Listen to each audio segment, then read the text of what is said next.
जय भीम साथियों।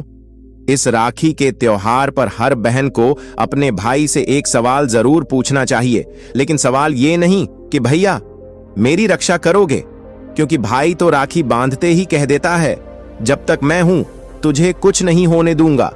लेकिन सवाल इससे बड़ा है, भैया तुम मेरी रक्षा तो करोगे, लेकिन मेरे अधिकारों की रक्षा कौन करेगा?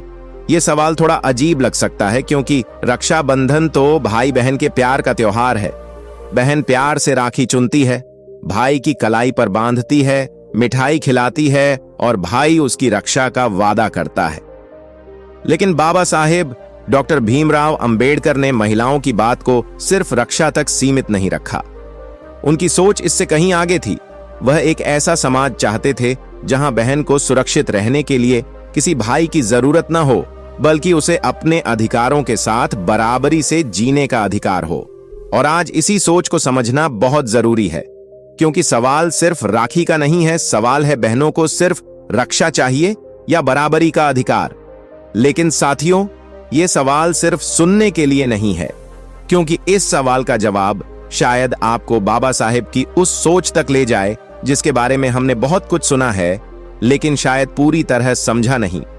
तो अगर आप चाहते हैं कि ऐसी अनसुनी बातें सिर्फ आज नहीं बल्कि आगे भी आप तक पहुंचती रहें, तो कृपया इस वीडियो को अपना प्यार जरूर दीजिए और हमारे साथ इस सफर में जुड़े रहिए, क्योंकि आगे जो बात आने वाली है वो सिर्फ रक्षाबंधन की कहानी नहीं है। वो बताएगी कि बाबा साहेब महिलाओं के अधिकारों को लेकर आखिर इतनी बड़ी लड़ाई क्यों लड़ रहे थे।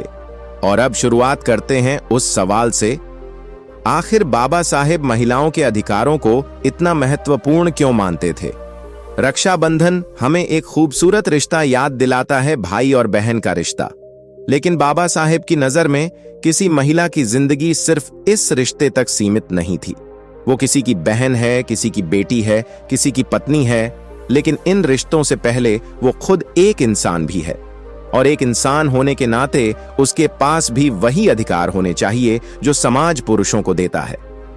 यही सोच उस समय और भी बड़ी बात थी, क्योंकि जब समाज महिलाओं के अधिकारों को लेकर कई सीमाओं में बंधा हुआ था, तब बाबा साहेब सिर्फ बातें नहीं कर रहे थे, वो कानून और व्यवस्था के जरिए महिलाओं की जिंदगी बदलने की कोशिश कर रहे थे। लेकिन सवाल यह है, ऐसा क्या था जिसकी वजह से बाबा साहेब महिलाओं के अधिकारों को लेकर इतनी दूर तक चले गए? और इस सवाल का जवाब समझने के लिए हमें थोड़ा पीछे जाना होगा। तो सवाल था, बाबा साहेब महिलाओं के अधिकारों को लेकर इतनी दूर तक क्यों गए? इसका जवाब सिर्फ एक घटना में नहीं छिपा है। बाबा साहेब समझते थे कि किसी समाज की तरक्की का अंदाजा सिर्फ इस बात से नहीं लगाया जा सकता कि वहां पुरुष कितने आगे बढ़ रहे हैं। असली सवाल यह है, उस समाज की महिलाएं कितनी आजाद हैं। और शायद यही बात आज रक्षाबंधन के दिन हमें सबसे ज्यादा सोचने की जरूरत है। हम कहते हैं बहन की रक्षा करना भाई का फर्ज है, बिल्कुल भाई का।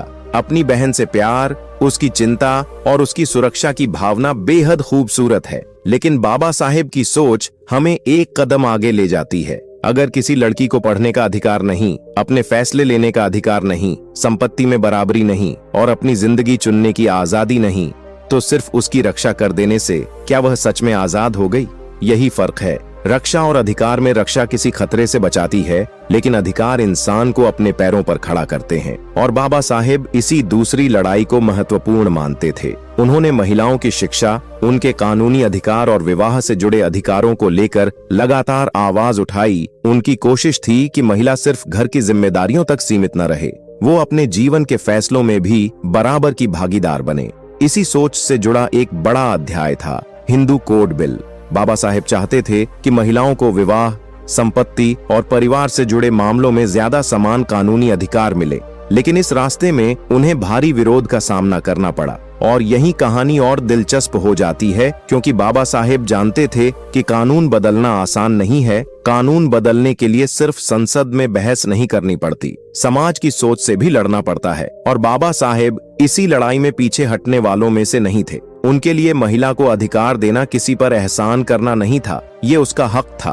और आज रक्षाबंधन पर हमें इसी बात को समझना होगा। बहन के हाथ में राखी बांधकर अगर भाई कहता है, मैं हमेशा तुम्हारे साथ हूँ, तो इससे खूबसूरत बात और क्या होगी। लेकिन उस वादे का सबसे मजबूत रूप शायद ये होगा, तुम्हें अपने अधिकारों के लिए कभी किसी के सामने झुकना न पड़े, क्योंकि बहन की रक्षा करना प्यार है, लेकिन उसे बराबरी देना सम्मान है। और शायद बाबा साहेब की सोच का सबसे बड़ा संदेश भी यही था। महिला को कमजोर समझकर उसकी रक्षा मत करो, उसे इतना मजबूत बनाओ कि वह अपने अधिकारों के साथ खुद खड़ी हो सके। आज राखी की इस छोटी सी डोरी को इसी नजर से देखिए। ये सिर्फ भाई बहन के प्यार की निशानी नहीं, ये हमें एक बड़ा सवाल भी देती है। हम अपनी बहनों के लिए सिर्फ सुरक्षा चाहते हैं, या फिर ऐसी बराबरी भी जिसमें उन्हें अपने अधिकार मांगने की जरूरत ही न पड़े।